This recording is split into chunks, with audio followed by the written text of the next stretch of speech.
ते तुम्हाला जे म्हणायचं आहे ते तुमच्या नावाच्या त्या प्रक्रियेमधूनच काय होत असतं आपल्या समोर येताना दिसतं. परशुरामाची सावली सारखी कादंबरी जी आहे त्या कादंबरीमध्ये सुद्धा रवींद्र पिंगेंनी ज्या पद्धतीचा मुसलमान रेखाटलेला आहे त्यामध्ये असणारा जो श्रीमंत मुसलमान आहे तो सगळ्या दुनियेची वाईट सवयी ज्याला आहेत अशा पद्धतीचा तो त्यांनी रंगवलेला आहे. आणखी काही कादंबऱ्यांचा उल्लेख या ठिकाणी करता येईल. चंदनवाडी गत्रम माडखोलकरांची आहे. एल्गार श्रीना पेन्शनची कादंबरी 1949 साली जी कादंबरी आली एल्गार, अहो ज्या पद्धतीनं आपण ती वाचायला चालू करतो त्या ठिकाणी एक विधान असं येतं की मुस्लिम कोण ज्यानं पूर्वजन्मामध्ये पाप केलेले आहेत त्याला प्रायश्चित्त म्हणून मुस्लिम जन्म मिळतो, अशा पद्धतीची विधानं येतात. आता असं जर तुम्ही काही मांडत असाल तर तुमच्या मनात काय आहे, म्हणजे साहित्याचा विचार करत असताना कशा पद्धतीने करावा वगैरे वगैरे हा बात जरी असला तरी सुद्धा तुम्ही ज्या पद्धतीची मांडणी करत आहात ती मांडणी अतिशय वेगळ्या पद्धतीने येते. आणि या कादंबऱ्यांच्या मी अगदी अगदी पटपट पुढे जातोय की या कादंबऱ्यांच्या मध्ये आणखी काही मंडळींची नावं सांगावी लागतील. त्यामध्ये सगळ्यात महत्वाचे विदा सावरकर. सावरकरांनी ज्या पद्धतीनं काळे पाणीमध्ये मुस्लिम पात्रांची मांडणी केलेली आहे, अहो अतिशय भयानक स्वरूपाचं आहे ते. म्हणजे त्यामध्ये असणारा तो रफीउद्दीन अहमद नावाचं जे पात्र आहे ते पात्र मांडत असताना त्यांनी त्या पात्राची मांडणीच अशी केली की या देशातला यच्चयावत मुस्लिम माणूस जो आहे तो म्हणजे हे रफीउद्दीन अहमद आहे. त्याची मांडणीच अशा पद्धतीची आहे.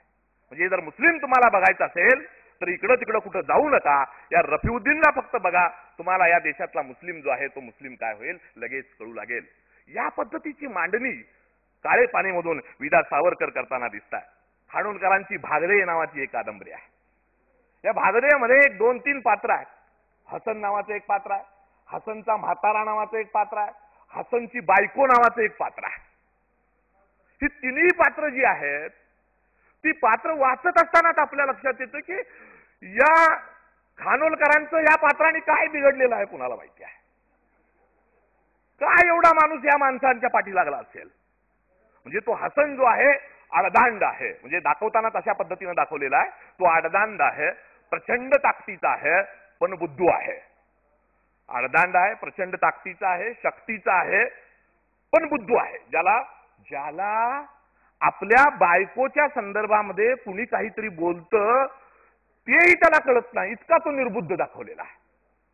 आणि त्याची जी बायको आहे, त्या हसनची जी बायको आहे ती बायको इतकी सुंदर आहे, इतकी सुंदर आहे, खानोलकर पुढे सांगतात की तिचा पती जो हसन आहे तो हसन तिच्या भावना न समजता तिची जी आंतरिक इच्छा आहे ती इच्छा पूर्ण करू शकत नाही आणि आपल्या भावना शमवण्यासाठी ही हसनची बायको कसलाही त्याग करण्यास तयार आहे.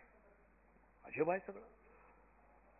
माझा मनात प्रश्न आला, त्या खानोलकरांच्या त्या कादंबरीमध्ये इतरही पात्र आहेत, पण या पात्रांच्या वरती त्यांनी ज्या पद्धतीनं अटॅक केलेला आहे, ज्या पद्धतीनं त्याची मांडणी झालेली आहे, बघितल्याबरोबर आपल्या लक्षात येतं इथं काहीतरी चुकतं आहे.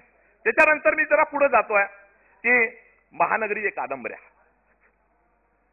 खरं तर पहिल्या टप्प्यातल्या ऐतिहासिक आणि मगाशी सांगितलेल्या या ज्या कादंबऱ्या आहेत त्याच्यानंतर मात्र थोडंसं मगाशी म्हटलं त्या पद्धतीनं 1950 नंतर एकूणच समाज व्यवस्थेमध्ये बघण्याचा दृष्टिकोन जो आहे तो बदलतो आहे. चांगली गोष्ट आहे. बदलतो म्हणजे नेमकं काय होतं. महानगरी कादंबऱ्या, ज्या कादंबऱ्यांच्या मध्ये मुंबईचं चित्र बऱ्याच प्रमाणामध्ये येताना दिसत आहे. मुंबईचं मेट्रोपॉलिटन सिटी या पद्धतीचं चरित्र जर बघितलं तर तिथं मुस्लिम खूप मोठ्या प्रमाणात आहेत आणि या मुस्लिमांचं चित्र महानगरी कादंबऱ्यांच्या मध्ये आलं. फक्त काही लोकांची नावं या ठिकाणी सांगतो. मधुमंगेश कर्णिक माहीमच्या खाडीतून, अरुण साधू मुंबई दिनांकन झिपऱ्या, भाल पाटील वस्ती वाढत्या, भाऊपाध्ये वासुनाका, दिवाकर कांबळी, जयवंत दळवी, चक्र या सगळ्यांनी या ना त्या पद्धतीनं मुस्लिम व्यक्ती आणि समाजाचं चित्रण आपल्या कादंबऱ्यांच्या मध्ये करण्याचा प्रयत्न केला. एक मात्र निश्चितपणे या कादंबऱ्यांचा अभ्यास केल्यानंतर जाणवतं की मुंबईमध्ये असणारा जो मुस्लिम समाज आहे त्या मुस्लिम समाजातला बहुतांशी वर्ग जो आहे तो झोपडपट्ट्या आणखी खालच्या स्तरावरचं जीवन जगताना दिसतो आहे. या माणसांना जीवन जगण्याची इतकी प्रचंड भ्रांत आहे की त्या माणसांच्या प्रत्येक प्रक्रियेमध्ये त्यांचं जगणं जे आहे ते जगणं ठळकपणे दिसतं. या मंडळींनी, मग ते अरुण साधू असोत, मधु मंगेश कर्णिक असोत, जयवंत दळवी असोत, दिवाकर कांबळे असोत, ही सगळी जी मंडळी आहेत, या मंडळींनी मात्र मुस्लिमांना चित्रित करत असताना कुठल्याही परिस्थितीमध्ये तो खलनायक होऊ नये, जगण्याच्या प्रक्रियेमध्ये त्याची जी धडपड आहे त्या धडपडीचं चित्रण या ठिकाणी होताना दिसत आहे. आता मात्र मी थोडंसं वेगळ्या पद्धतीनं जाणार आहे. मी पहिल्यांदाच एक विधान असं केलेलं होतं की बहुतांशी सर्व समीक्षकांनी मी जोपर्यंत वाचलेलं नव्हतं तोपर्यंत असंच म्हटलेलं होतं की मराठी साहित्यातील मुस्लिमांचं चित्रण हे निगेटिव्ह पद्धतीनं चालं. पण आता मात्र थोडासा वेगळा असा प्रवास आपल्याला करावा लागेल.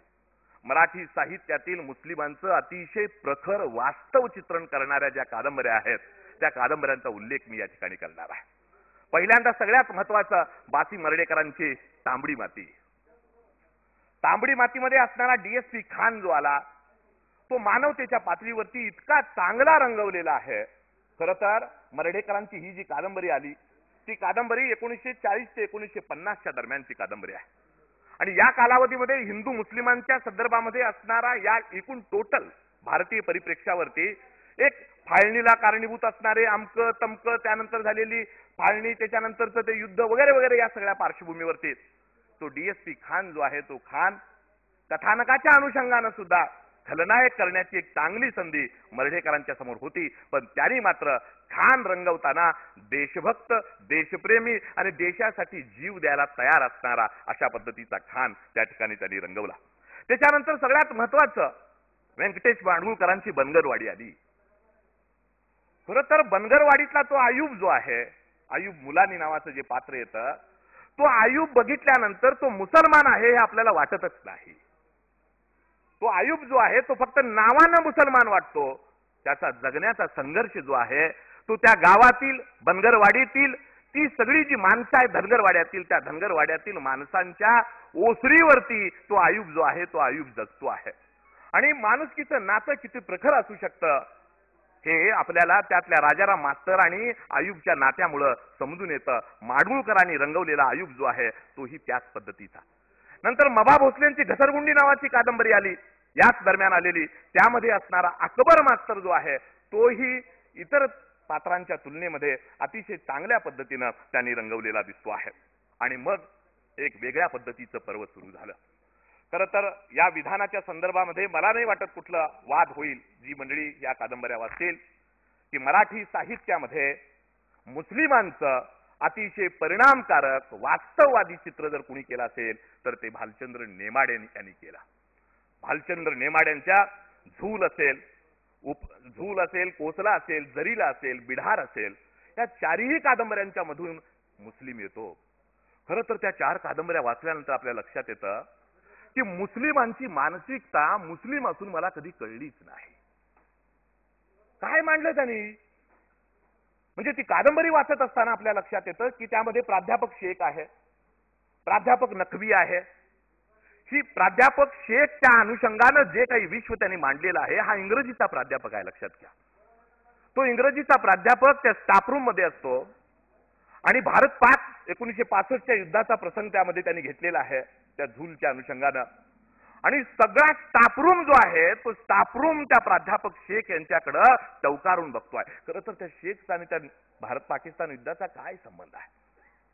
अहो त्याच्याही पुढे जाऊन म्हणजे खरं तर ते वाचल्यानंतर आपल्या लक्षात येतं की प्राध्यापक शेख ज्या वस्तीमध्ये राहतात त्या वस्तीतील काही पोरं रात्री 11, 11:30 वाजता त्या घराच्या खिडकीच्या खाली उभा राहताना त्याला आढळतात. दुसऱ्या दिवशी सकाळी प्राध्यापक शेख आपल्या स्टाफरूम मध्ये सांगतायत की काही पोरं माझ्या तिथं येऊन थांबतात. का बरं थांबत असतील ते?